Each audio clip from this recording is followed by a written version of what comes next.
Alors, Président Ghazouani de la Mauritanie, vous avez fait un grand annoncement par rapport au secteur privé. Vous avez signé donc des nouveaux contrats entre secteur privé et public début novembre. Vous avez déjà en janvier cette année commencé donc de nouveaux projets qui allaient dans le sens du secteur privé.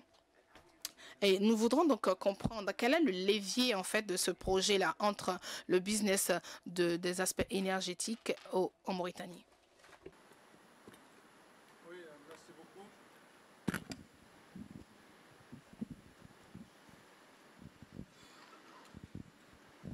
Oui. Non, je vous dis oui, merci pour votre question.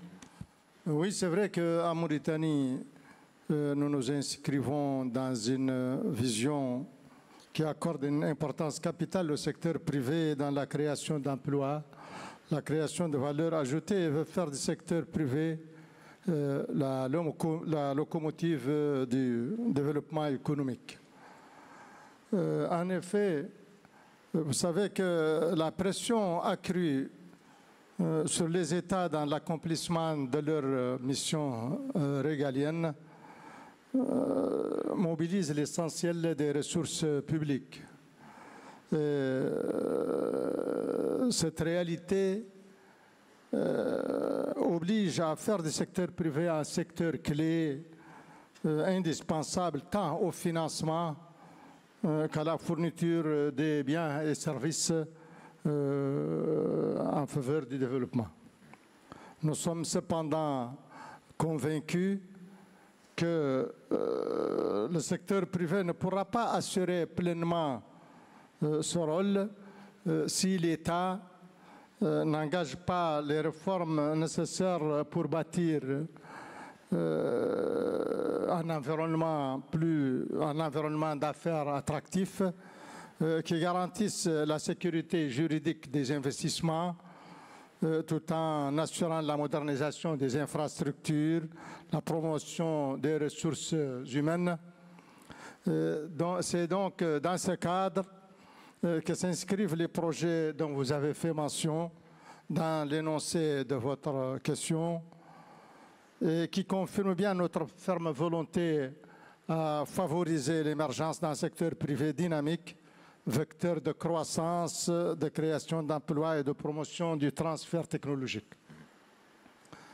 Aujourd'hui, le secteur privé a désormais la possibilité d'intervenir en tant qu'autoproducteur de ses besoins en énergie et de vendre le surplus à la compagnie publique d'électricité à travers des éléments clés qui favorisent le développement des IPP, comme le nouveau code de l'électricité, la nouvelle loi PPP, le pacte énergie compact, le code de l'hydrogène vert, la réforme du code des marchés publics, le nouveau code des investissements, etc. Notre pacte national de l'énergie présenté à Dar es Salaam en janvier dernier, lors du lancement du programme M300, préconise le recours au privé pour la moitié des investissements prévus d'ici 2030, soit 1,25 milliard de dollars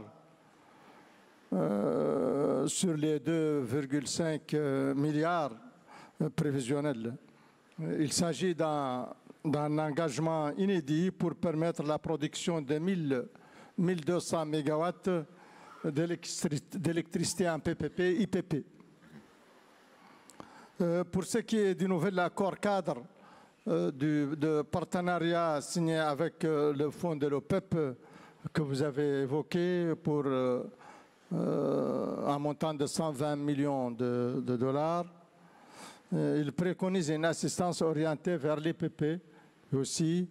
De même, le projet DREAM de 181 millions de dollars signé avec la Banque mondiale permettra lui aussi, via les batteries de stockage, de renforcer considérablement les capacités de la Somelec en bénéficiant d'une technologie et d'une expertise développée sur le secteur privé.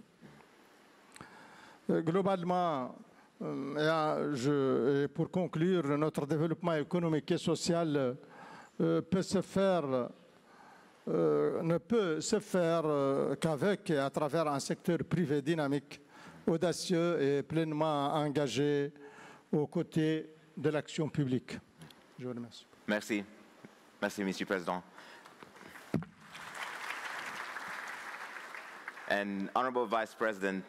Honorable vice-président, alors comme nous parlons donc bien sûr de suivi de l'Africa-CIO Forum et nous avons parlé donc de l'aspect business, nous connaissons bien, on va dire, le souci, par exemple, des différents pays africains. Et sur certaines activités, bien sûr, nous avons dit tout à l'heure que seulement 20% de ces entreprises-là sont aujourd'hui en train de tenir. Est-ce que vous êtes surpris de ce résultat-là ou comment vous interprétez cela au niveau donc de votre compréhension personnelle? Est-ce que c'est positif ou négatif à votre niveau? Merci beaucoup. Merci. Je voudrais commencer par exprimer toute ma gratitude au président Ouattara qui m'a permis d'être avec ses collègues ici dans ce panel. Vous avez indiqué que au niveau du secteur privé, on se rend compte que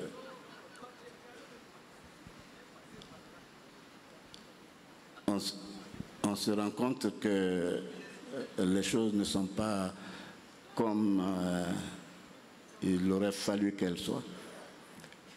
Je pense que ce qui a été dit tout à l'heure me paraît tellement important, c'est d'abord la gouvernance.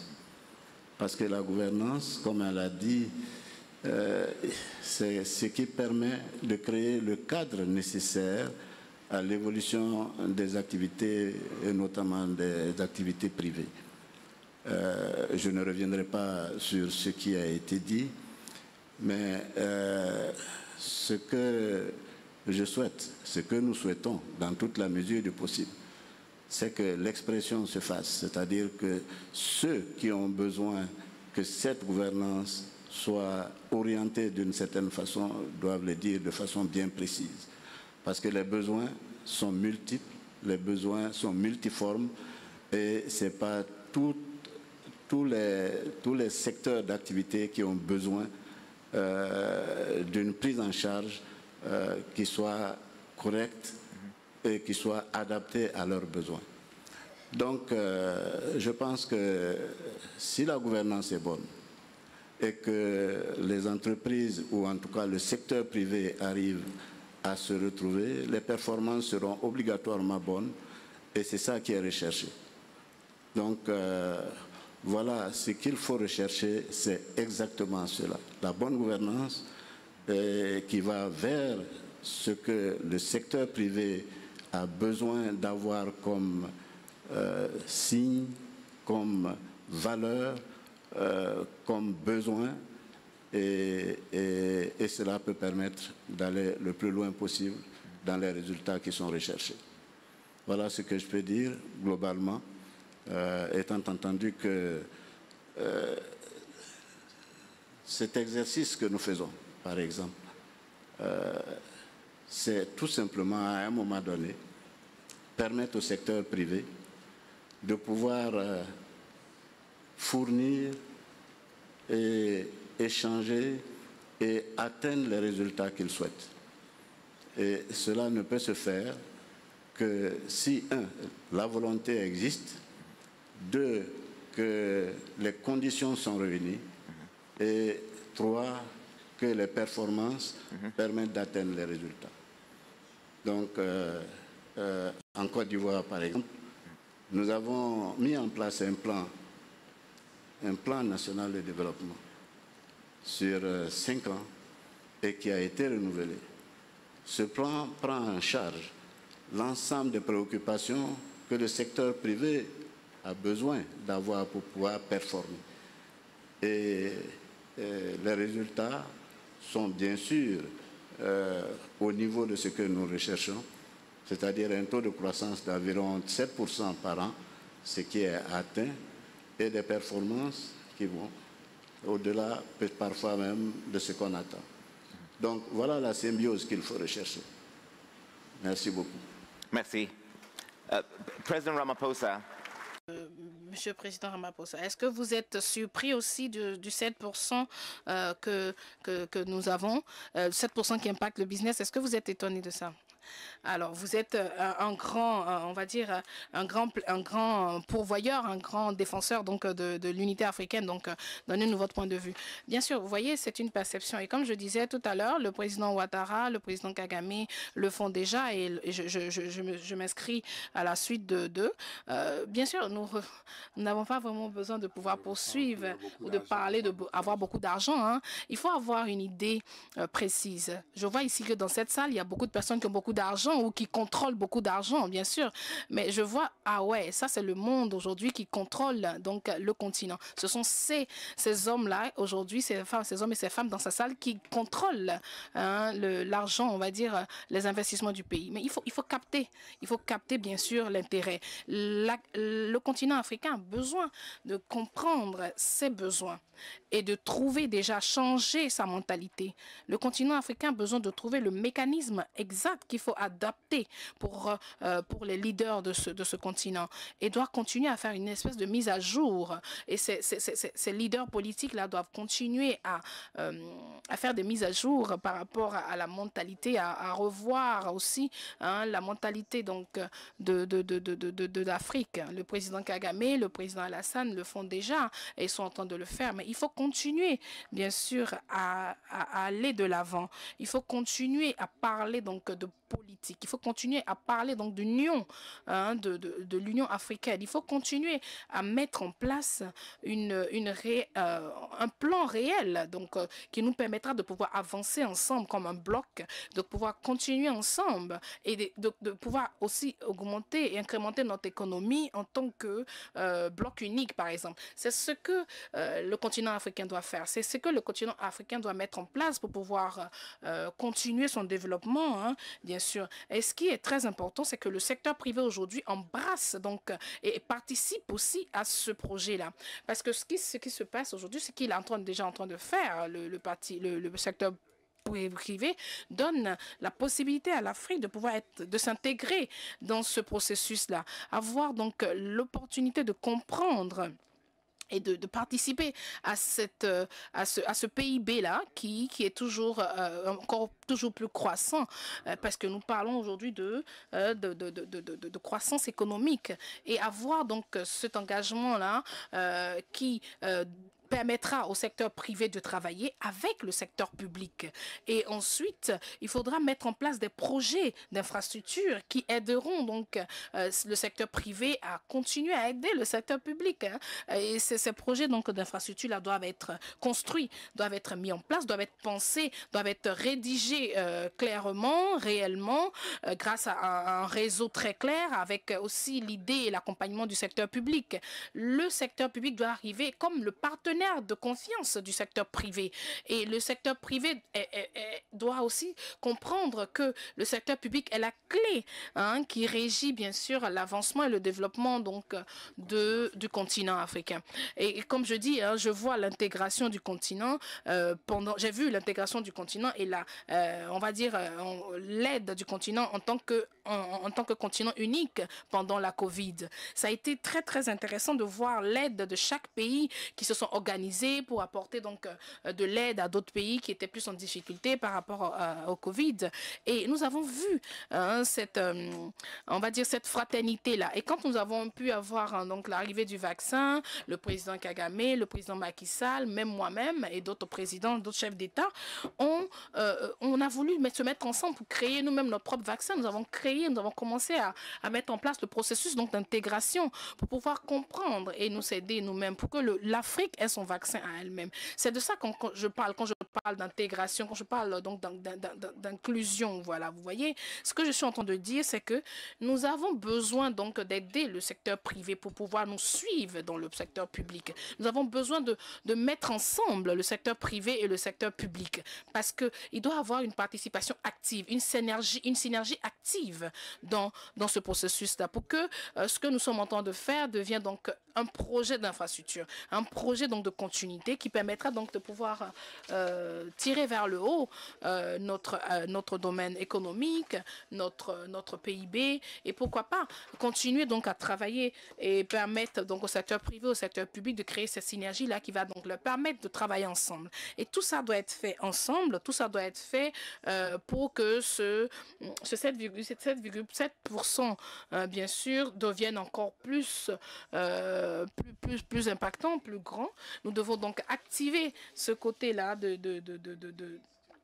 pour pouvoir atténuer les risques auxquels nous ferons face et pouvoir développer, renforcer les capacités de notre continent, de pouvoir détecter ces continents-là. Parce que notre continent a ces talents-là et nous devons les découvrir nous-mêmes, les comprendre nous-mêmes avant de pouvoir développer, donc bien sûr, ces éléments-là, ces talents-là. Et c'est ça, tout ça a toujours été mon plaidoyer et ça continue d'être mon plaidoyer. Même si nous sommes dans une phase critique et même si nous sommes dans une phase peut-être de défi ou de challenge face à nous qui ne nous permet pas de comprendre exactement où nous allons peut-être, mais nous savons très bien que le secteur public et le secteur privé, ce qui est clair, est qu'ils doivent continuer à travailler ensemble parce que ces fonds qui vont investir doivent être des fonds qui sont investis pour les bonnes choses. Voilà. Merci beaucoup. Merci, Monsieur le Président Rabosa. Alors, vous êtes en train de prêcher, bien sûr, à cette Assemblée. Vous êtes en train de distiller votre rêve. Vous nous parlez donc de rapprochement, bien sûr, de frontières. Nous avons certaines zones où les frontières sont fermées, où nous n'avons pas accès, bien sûr, à tout pays. Alors, ne prenez pas ça sur un ton personnel. Je suis vraiment désolée. Mais comme nous parlons donc des opportunités et des frontières africaines aujourd'hui, l'Afrique doit comprendre ce rôle-là. Nous devons être capables de vivre en bon voisinage, comprendre que le déplacement et les frontières doivent être ouvertes. Nous devons permettre des zones d'échange effectives pour que ce projet-là ou cette vision-là soit plus réelle. Voilà. Nous devons développer l'ouverture de ces zones d'échange pour que le continent puisse avancer. Voilà, c'est le seul moyen. Merci beaucoup, Monsieur le Président. Président Kagame, je vois qu'il y a aussi présent ici les candidats, bien sûr, à la présidence donc de la Banque africaine de développement. Et nous avons vu que le président Trump aujourd'hui a réduit donc ses investissements et ses accompagnements par rapport à l'Afrique. Alors, est-ce que vous pensez qu'aujourd'hui, ces candidats-là devraient se positionner? Qu'est-ce qu'ils devraient nous donner comme élément clé qui nous permettra de pouvoir développer et de comprendre que sans quand même les investissements ou l'accompagnement des États-Unis, nous arrivons en tant que continent africain à développer nos projets et à continuer notre vision. Voilà. Alors, à nouveau, laissez-moi reprendre et de suivre, bien sûr, ce que mon frère Ramaphosa a dit. Voilà. Et c'est une très belle question que vous avez posée. Comment nous allons le faire? Alors, par exemple, la coupure de budget, la fin donc d'investissement ou d'accompagnement pour le continent africain n'est pas arrivé du jour au lendemain, parce que nous devons nous aussi faire face à cette réalité. Et pourquoi pas, ce que nous devons faire, c'est bien sûr, enfin, pas ce que nous devons faire, mais qu'est-ce que nous devrions planifier de faire, bien sûr, c'est de pouvoir continuer à... There is a mentality out there. It's sort of a mind. Ce que nous devons continuer à faire, c'est de garder en tête, bien sûr, que nous sommes un continent qui connaît ses réalités, un continent que, même si quelqu'un à l'extérieur vient vers nous, il comprendra que nous avons un projet bien défini. Nous avons la force de pouvoir contribuer à ce que nous avons mis en place, à notre propre développement, par exemple. Ce que nous avons besoin de faire, c'est de pouvoir commencer déjà à mettre en place des infrastructures, à commencer à mettre en place la détection donc de champions nationaux, par exemple, de détecter des talents qui nous permettront donc de connaître nos réalités et pourquoi pas continuer donc au niveau du continent avoir une idée de communauté, avoir une perception donc de continent. Voilà. Il ne faudra pas qu'il y ait une sorte donc de frustration à certains niveaux. Nous devons connaître et savoir ce qui est important pour nous, surtout définir quel est le point et nous attendre à ce qui est encore capable d'être accordé, ce qui est capable d'être mis en place par nous. Ce que je vois, hein, c'est que nous devons connaître aussi et faire face à ces défis-là auxquels le continent fait face.